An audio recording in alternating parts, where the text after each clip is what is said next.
sejahtera bagi kita semua. Perkenalkan, nama saya Vanema Bulele, NIM 1903040889, Prodi Manajemen Angkatan 2019, Fakultas Ekonomi Bisnis, Universitas Muhammadiyah Riau. Video ini bertujuan untuk memenuhi ujian tengah semester mata kuliah Kewirausahaan dan Pemasaran. Yang pertama yaitu dasar pemasaran dan wirausaha dan etika pemasaran, yang dimana tujuan kita harus tahu bahwa tujuan pemasaran selalu akan ada kebutuhan atau akan ada penjualan. Namun tujuan dari pemasaran adalah membuat penjualan berlimpah, yang dimana tujuan pemasaran ini adalah mengetahui dan memahami pelanggan dengan baik, sehingga produk atau jasa bisa sesuai dengan kebutuhannya sehingga terjual sendiri. Etika pemasaran merupakan sebuah standar moral yang digunakan untuk memandu keputusan dan tindakan pemasaran. Etika mengatur berbagai segi kehidupan manusia agar berjalan harmoni. Bukan hanya individu yang diatur dengan etika, namun organisasi atau entitas juga diatur oleh etika. Etika pemasaran dalam konteks tempat atau distribusi, barang dijamin keamanan dan keutuhannya, dan yang kedua, konsumen mendapat pelayanan cepat dan tepat. Dan yang kedua yaitu menghadapi pesaing, yang dimana pesaing adalah perusahaan yang dapat memenuhi kebutuhan pelanggan yang sama.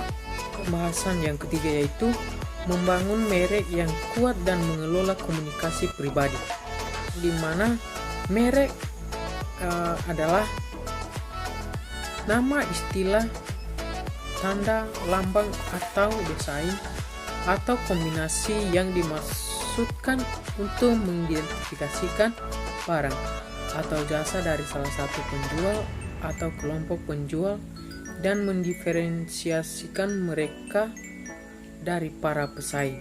Pembahasan yang keempat yaitu merancang dan mengelola jasa, yang dimana jasa atau layanan atau service adalah semua tindakan atau kinerja yang dapat ditawarkan satu pihak kepada pihak lain, yang pada intinya tidak berwujud dan tidak menghasilkan kepemilikan apapun.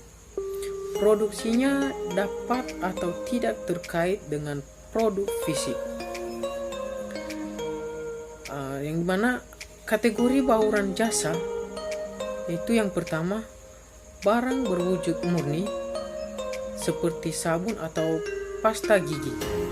Yang kedua, barang berwujud yang disertai jasa atau seperti industri mobil komputer. Yang ketiga, hibrida atau seperti restoran. Yang keempat, jasa utama disertai barang dan jasa kecil seperti transportasi.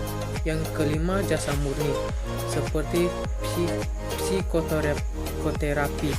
Selanjutnya kita masuk pada karakteristik jasa, yang dimana terbagi 4 macam karakteristik, yaitu 1. Tak berwujud, kedua, tak terpisahkan, ketiga, bervariasi, dan keempat, dapat musnah. Baik, yang terakhir yaitu mengelola perdagangan eceran, grosir, dan logistik, yang dimana perdagangan eceran termasuk semua aktivitas dalam menjual barang atau jasa langsung ke konsumen akhir untuk kebutuhan pribadi dan non-bisnis.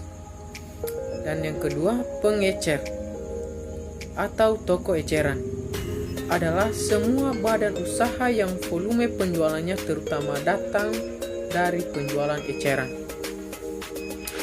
Kategori usaha eceran non-toko, yang pertama, penjualan langsung, yang dimana disebut juga penjualan multi level dan pemasaran jaringan. dengan ratusan perusahaan menjual dari pintu ke pintu atau kegiatan penjualan di rumah. Yang kedua, pemasaran langsung, yakni pemasaran surat langsung atau pemasaran jarak jauh atau telemarketing, pemasaran televisi respon langsung dan belanja elektronik, dan katalog. Yang ketiga yaitu mesin otomatis, yang dimana menawarkan berbagai barang seperti minuman ringan, kopi, permen, surat kabar, majalah, dan lain-lain di berbagai tempat. Yang keempat yaitu layanan pembelian, yakni pengecer tanpa toko yang melayani klien tertentu, biasanya karyawan organisasi besar yang ingin membeli dari sejumlah pengecer yang setuju memberi diskon sebagai imbalan keanggotaan. Baik, selanjutnya mengenai perdagangan grosir, yakni mencakup semua kegiatan dalam penjualan barang atau jasa kepada mereka yang membeli atau menjual kembali untuk keperluan bisnis. Di mana perbedaan pedagang grosir dengan pengecer, yaitu yang pertama yaitu pedagang grosir tidak terlalu memperhatikan promosi atmosfer dan lokasi. Yang kedua, transaksi grosir lebih besar dari eceran. Yang ketiga, pemerintah menangani pedagang grosir dengan eceran dengan cara berbeda berdasarkan peraturan hukum dan pajak.